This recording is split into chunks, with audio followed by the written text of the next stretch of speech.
በስመ አብ ወወልድ ወመንፈስ ቅዱስ አሐዱ አምላክ አሜን። ክርስቶስ ተንሥአ እሙታን በአብይ ኃይል ወስልጣን አሰሮ ለሰይጣን አግዓዞ ለአዳም ሰላም እምይእዜሰ ይኩን ፍስሐ ወሰላም። የተከበራችሁ ክርስቶሳውያን እንኳንም ለበዓለ ትንሣኤው በሰላም አደረሳችሁ። ይህ ቃል ጥንታዊት ቤተ ክርስቲያን ከዕለተ ትንሣኤ ጀምሮ እስከ ጰራቅሊጦስ ድረስ የሰላምታ መለዋወጫ ኃይለ ቃል ነው። ትርጓሜውም ክርስቶስ በታላቅ ኃይልና በታላቅ ስልጣን ተነሳ፣ አዳምን ነፃ አወጣው፣ ዲያብሎስን አሰረው። ከዚህ በኋላ ሰላም ይሁን። ከዚህ በኋላማ ሰላም ነው ማለት ነው።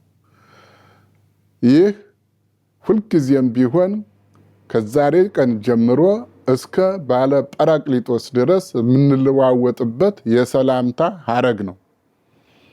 ይህ ትንሣኤ እንደሚታወቀው እንዲሁ ትንሣኤ ማለት ሳይሆን ከትንሣኤው በፊት ብዙ የተፈጸሙ ነገሮች አሉ። በቅዱሳት መጻሕፍት እንደምንረዳው ሐዋርያት ወንጌላውያን እንደጻፉልን እኛም አምነን እንደተቀበልነው ጌታችን መድኃኒታችን ኢየሱስ ክርስቶስ በትንቢተ ነቢያት በተነገረው ለአዳም በተሰጠው ተስፋ አማካይነት ያው ሌላውን ቀን እንለፈውና በዕለተ ትንሣኤ በዕለተ ስቅለት ዓርብ ዕለት የደረሰበትን ጽዋት ወመከራ ሁላችሁ ታውቃላችሁ። ከሐሙስ ማታ ጀምሮ ሙሉ ቀን ዓርብ በ9 ሰዓት ደግሞ ነፍሱ ቅድስት ነፍሱ ከቅድስት ሥጋው እስክትለይ ድረስ የሰው ልጅ ሊችለው የማይገባውን ታላቅ የሆነ መከራ ሲቀበል ውሏል። ይህ መከራ እሱ በድሎ አይደለም። የአዳምን እና የልጅ ልጆችን የእኛን በደል ሁሉ ነው ስለኛ የተቀበለው። በመጨረሻም በ9 ሰዓት ቅድስት ነፍሱን ከቅድስት ሥጋው ከለየ በኋላ ይህች ቀን ለአንዳንድ ሰዎች ደግሞ ጠቅማለች። ምክንያቱም ኒቆዲሞስና ዮሴፍ ሁለቱ ተጠቅመውበታል።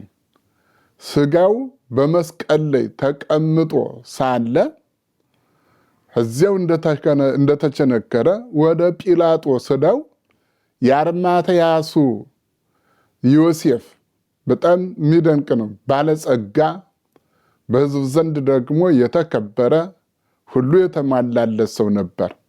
ወደ ጲላጦስ ሄዶ ሥጋውን አውርዶ እንዲቀብር ፈቃድ ጠየቀ። ጲላጦስም ፈቅዶለት ሥጋውን ሲያወርድ ኒቆዲሞስ ደግሞ የጌታ የሌሊት ተማሪ ነበረ። በሌሊት እየሄደ ከጌታ ከኢየሱስ ክርስቶስ ይማር ነበር። በጣም ትልቁን ምስጢረ ጥምቀትን ከእግዚአብሔር የምንወለድበትን የቤተ ክርስቲያን አባል የሆንበትን ምስጢረ ጥምቀትን ያስተማረው ለኒቆዲሞስ ነበር። እነዚህ ሁለቱ በአንድነት ሆነው የጌታን ሥጋ ከፍነው በንጹህ በፍታ እንዲሁም ደግሞ ባማረ መዓዛው በጣም ሽቱ ረፍርፈው ወደ መቃብር አስገብተውታል፣ ማለት ቀብረውታል። መቃብሩ ደግሞ ጌታ ከተሰቀለበት ቅርብ ነበረ፣ ማንም ያልተቀበረበት። የዮሴፍ ነበረ፣ ባለጸጋ ነበር። አስቀድሞ አስጠርቦ ዋሻ ነው አከናውኖ ወደኋላ ሊቀበርበት ያስቀመጠው የግሉ ነበር እና ከዮሴፍ ጋር ሆነው በአንድነት ቀብረውታል። የተከበራችሁ ክርስቶሳውያን ጌታ ኢየሱስ ክርስቶስ የዓለም ፈጣሪ ሲሆን ሰማይና ምድርን የፈጠረ የሁሉ ባለቤት ሲሆን ድሃ ሆኖ መቃብሩ እንኳን በተውሶ መቃብር ነው የተቀበረ። ይህ መቃብር የዮሴፍ ነው። የዚህ ዓለም ኑሮ ምን እንደሆነ እኛን የሚያሳየን ነው። እያችሁ ጌታ ደግሞ ምንም ሁሉ የሱ ሳለ ምንም ሳይኖረው ሲቀር ነገር ግን ባለጸጋው ዮሴፍ ባሳነጸው መቃብር ተቀበረ። ሆኖም ግን ጌታ እንደ ሌሎቻችን እንደኛ ከዚሁ ፈርሶ በስብሶ የሚቀር አልነበረም። ከመሞቱ በፊት ተናግሯል። በኃጥአን እጅ እሰጣለሁኝ፣ ተላልፌ እሰጣለሁ፣ እሞታለሁ፣ በሦስተኛው ቀን ደግሞ እነሳለሁ ብሎ ነበር እና በሦስተኛው ቀን እነዚህ በገንዘባቸው ይረዱት በጉልበታቸው ያገለግሉት የነበሩ እንዲሁም ብዙ ውለታ የዋለላቸው ከደዌ የፈወሳቸው እንዲሁም ደግሞ በረከትን የሰጣቸው ሴቶች ነበሩ በገንዘብ ያገለግሉት የነበሩ እና ስቃዩንና መከሩን ሁሉ በመስቀሉ አንጻር ሆነው ሲመለከቱ ከቆዩ በኋላ ሲቀበር አይተው ነበር እና እንደ አይሁድ ልማድ ወደ መቃብር ሄደው ሽቱ ሊያረፈርፉትና ሁኔታውን ሊያዩ ተነስተው ሲሄዱ የእግዚአብሔር መልአክ ከላይ ወርዶ በመቃብሩ ላይ የተቀመጠውን ታላቁን ድንጋይ ገልብጦ ከድንጋዩ ላይ ተቀመጠ። ያ መቃብሩን ከፈተላቸው። እነዚህ ሴቶች ገና ሲሄዱ የመቃብሩን ታላቅነት አይተው ማን ይከፍትልን ይሆን እያሉ ይጨነቁ ነበር። የልብን የሚያውቅ አምላክ ግን መልአኩን ላከው። መልአኩም ገለበጠላቸው፣ ከላዩ ላይ ተቀምጧል። እነሱም ሲያዩት ፈሩ። ምክንያቱም መልአኩ ሲወርድ መሬቱ ሁሉ ተንቀጥቅጦ ነበረ።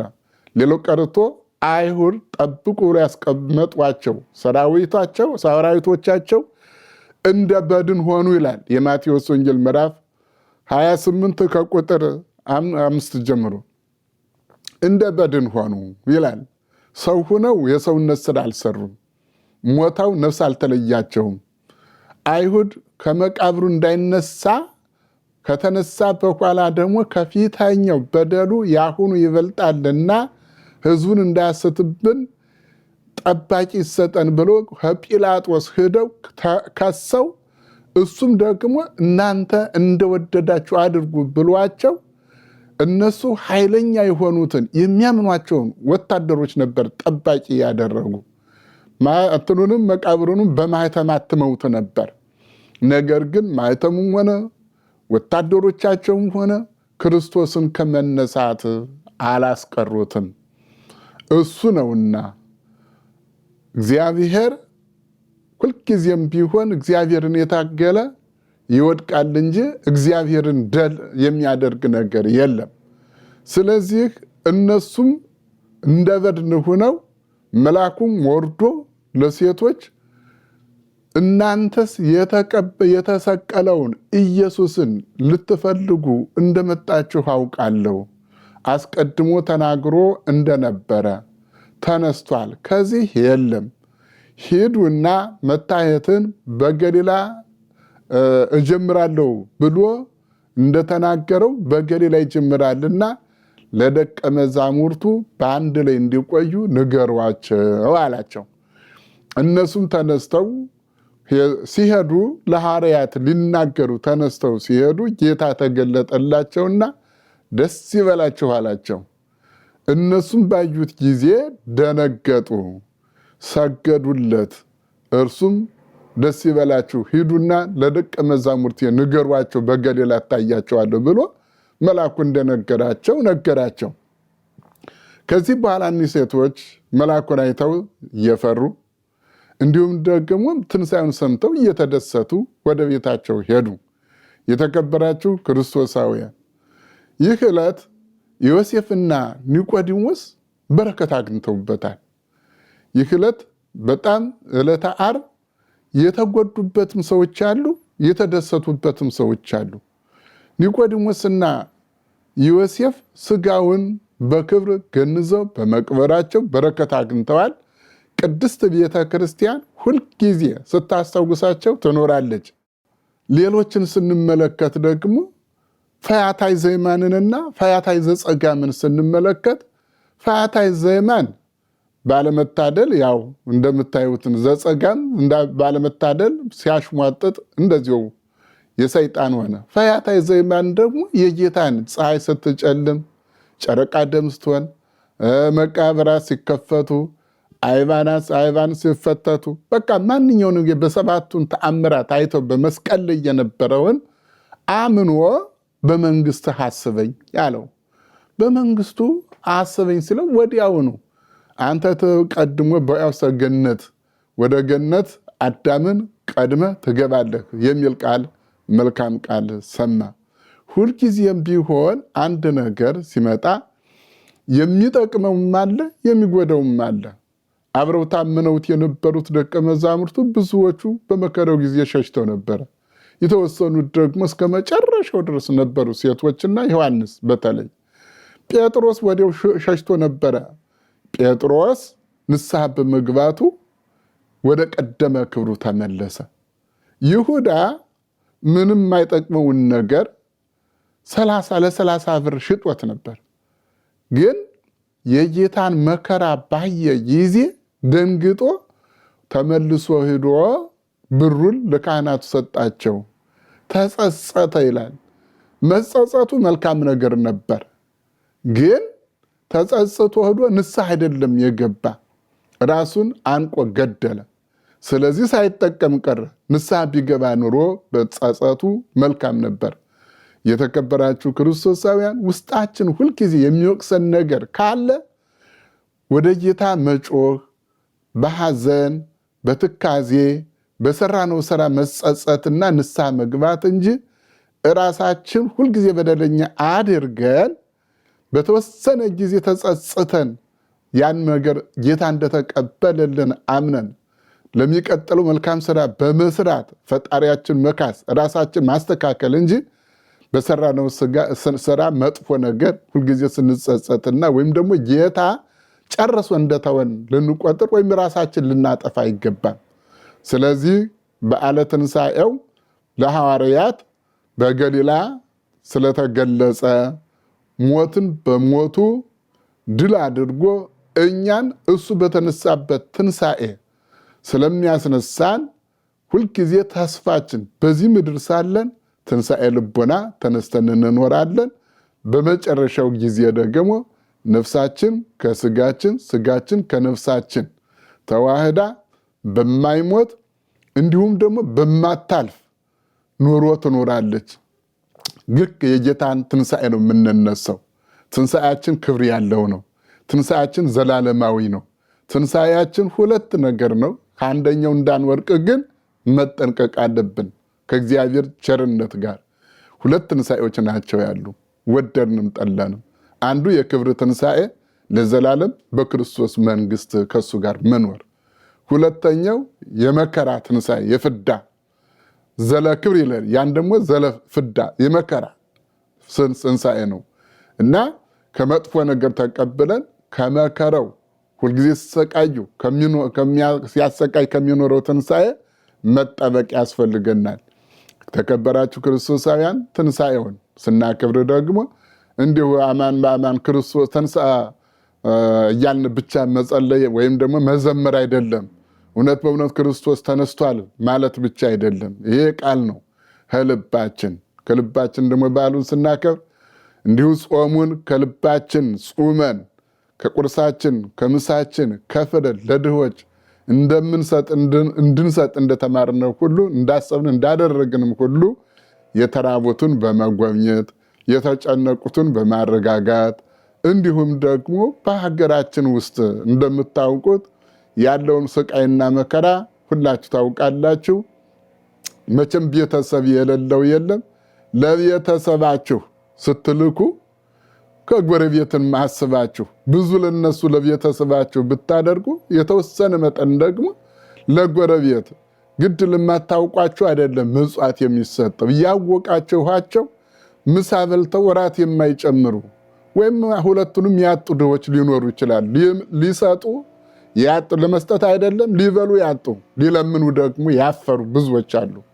እነዚያን በተለይ ብታስቡ እግዚአብሔር ደግሞ ትንሣኤውን እውነተኛ ትንሣኤ አድርጎ በማያልፈው መንግስቱ ዘላለም የሆነ መንግስቱ ቀዳሾች የክብር ወራሾች ያደርጋቸዋል እና እግዚአብሔር አምላክ በበረከት በጸጋ ጠብቆ ሀገራችን ያንዣበበባትን መከራ ገፎ ሁላችንም ደስታ በሀገራችን በሕዝባችን ላይ ሰምተን የምንደሰትበት ዘመን ያድርግልን። ለሚመጣው ዓመት አምላካችን በቸርነት ያደርሳችሁ። ረድኤተ እግዚአብሔር ከእናንተ ጋር ይሁን። ሌላው ክርስቶሳውያን በዚህ በአትላንታ በጆርጂያ ሀገረ ስብከት ስር የታነጸች ልትታነጽ የተጀመረች ማህደረ ልደታ ማህደረ ስብሐት ልደታ ለማርያም ገዳም ከግንቦት 1 ቀን ጀምሮ እስከ 3 ቀን ድረስ ያ ጉባኤ አለ። ጉባኤው ምንድን ነው? የገንዘብ ማሰባሰብም ጭምር የእናንተን ድጋፍ የሚጠይቅ ነውና ማህደረ ስብሐት ልደታ ለማርያም ገዳምን ከግንቦት 1 እስከ 3 ቀን ድረስ ባለው በዓላችን እንድትሳተፉ በእመቤታችን ስም ጥሬን አስተላልፋለሁ። ወስብሐት ለእግዚአብሔር። የዛሬ ዓመት በሰላም ያድርሳን ያድርሳችሁ። ሕፃናቱን በመንፈስ በጥበብ ያሳድግ፣ ታላላቁን ደግሞ በሕይወት ይጠብቅ።